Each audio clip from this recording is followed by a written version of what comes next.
Año litúrgico de Don Próspero Gueranger, 6 de octubre, San Bruno Confesor. Vida cartujana y contemplación. Entre las varias familias religiosas, a ninguna estima tanto la Iglesia como a la de los cartujos. Con todo, se diría que no hay otra que tome menos parte en los variadísimos servicios en que se emplea en este mundo el celo de los hijos de Dios. Y esto, ¿no sería una prueba más de que el celo exterior, por muy loable que sea, no lo es todo ante Dios, ni siquiera lo principal? La Iglesia, y en esto esta su fidelidad, aprecia todas las cosas conforme a las preferencias del esposo. Ahora bien, el Señor aprecia mucho menos a sus elegidos por la actividad de su vida, que por la perfección interior de sus almas. Y esta perfección se mide por la intensidad de la vida divina, de la cual se dice: sed perfectos como vuestro Padre Celestial es perfecto. Y por esta razón la Iglesia anima con los mayores alimentos a todo el que es llamado por la gracia a la soledad. En todas las épocas existió esa llamada al desierto, desde el profeta Elías hasta el padre de Foucault. Es larga la lista de los que, ya en particular, ya en grupo, buscaron lejos del mundo y de su esclavitud el vivir con Dios solo y para Dios solo. Pero la forma de vida eremítica que San Bruno inauguró en la soledad de la Cartuja estaba tan bien equilibrada, que únicamente su orden no necesitó nunca de reforma. Agrupados en un monasterio, los religiosos viven separados y tan solo se juntan para la oración litúrgica. El tiempo que no dedican a la oración está consagrado al trabajo manual o a la lectura. La orden cartujana, al principio del siglo XIII, tendrá una rama femenina y contará hasta 170 monasterios de hombres y 30 de mujeres. El cartujo vive en la soledad para buscar a Dios. Pero, ¿por qué? Dicen algunos, ¿no está Dios en todas partes? Si Dios es omnipresente y por eso la dificultad para encontrarle no proviene de Él, sino de nosotros mismos, de nuestro espíritu, que es asaltado con mil distracciones por los cuidados del mundo.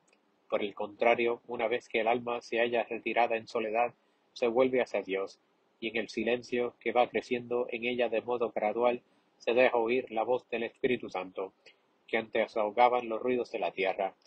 Pasmada, el alma corresponde, y en adelante la vida del monje ya no es más que un diálogo infinitamente dulce con el Señor, preludio de la eternidad. A veces se siente incapaz para traducir al lenguaje humano la alegría divina que le inunda, y no sabe más que exclamar con San Bruno, antes las caricias del esposo: oh, bonitas, bonitas, pero hay que cumplir algunas condiciones, y la primera de todas es la muerte de sí mismo. Si alguno quiere ser mi discípulo, dijo Jesús, tome su cruz y me siga, es decir, que pase por donde yo pasé, llevando conmigo los pecados de los hombres y muriendo conmigo en la cruz por la redención del mundo. El lado positivo de la vida contemplativa queda bien indicado por esas palabras. Es una muerte, pero en Cristo y para vivir eternamente con Él. Es un sufrimiento, pero unido al sufrimiento del Salvador. Se enriquece de todos los poderes y de toda la santidad de su pasión, y la unión de Jesucristo y su monje llega a ser tal que Jesucristo la considera como una segunda humanidad, para continuar y llevar a su término la obra de la redención. Utilidad de los contemplativos.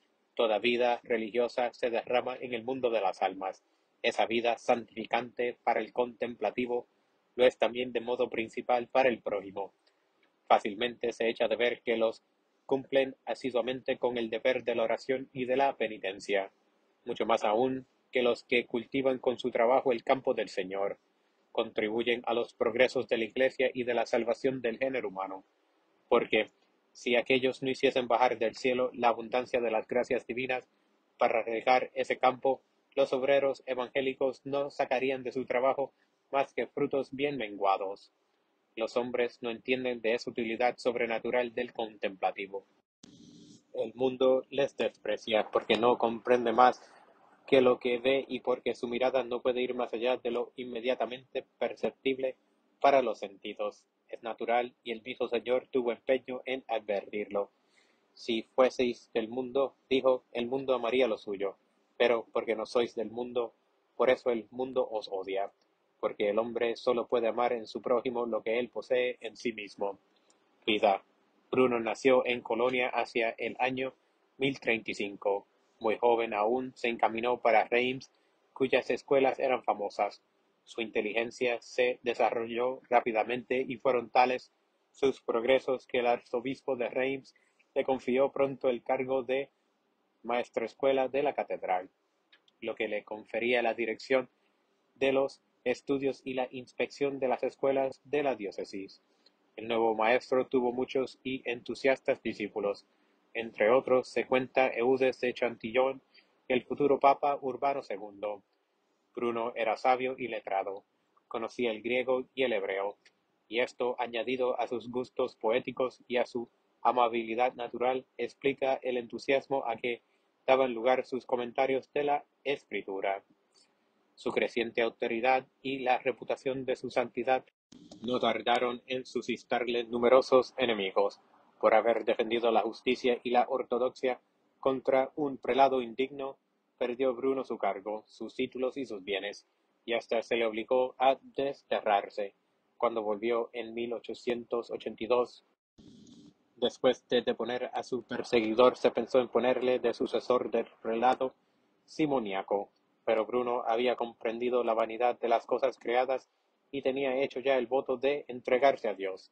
Con 2 amigos se fue a Molesme, donde San Roberto, San Alberico y San Esteban Harding preparaban una forma de vida monástica que vendría a parar en la orden cisterciense, pero muy fervorosa, y todo la vida que en este monasterio se llevaba no respondía a los deseos de su alma.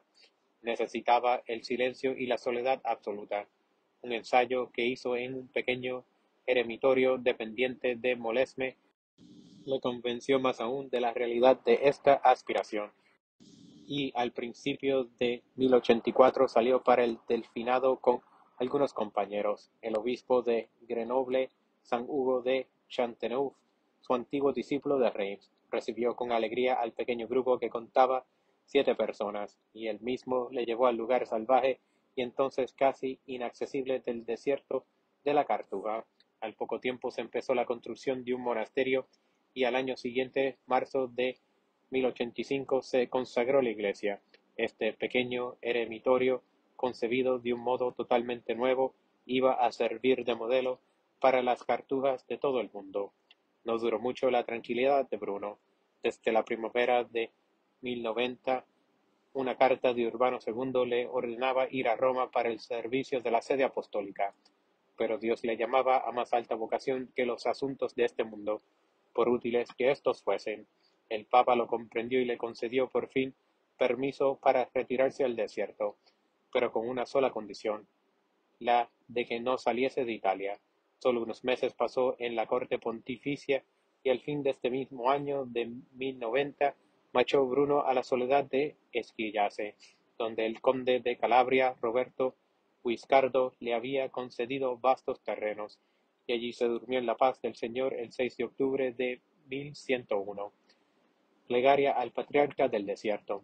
Bendice, Bruno, el contento agradecido de los hijos de Dios.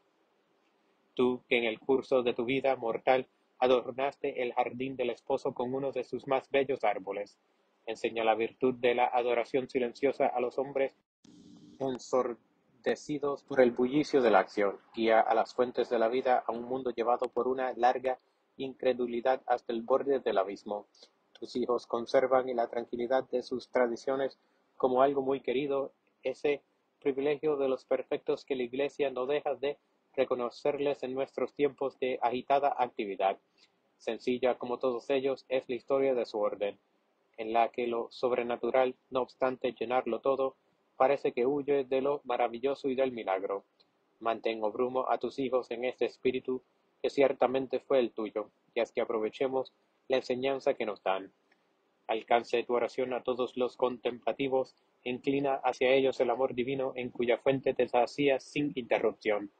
Guíalos, si no por el silencio del desierto, al menos siempre por la soledad del amor, para que las adoraciones de su vida de holocausto y de acción de gracias sean consideradas dignas de llenar el incensario de oro que sus ángeles presentan a Dios. Te formaron dos naciones. Si la Alemania católica te vio nacer, Francia te alimentó y de tal forma modeló tu espíritu, que te han podido llamar Bruno el francés. Acuérdate de este doble origen y junta en un mismo amor y en defensa de la misma fe a estos dos pueblos tan vencidos, y que viven separados por crueles discordias. Finalmente, haznos conocer los esplendores del amor divino.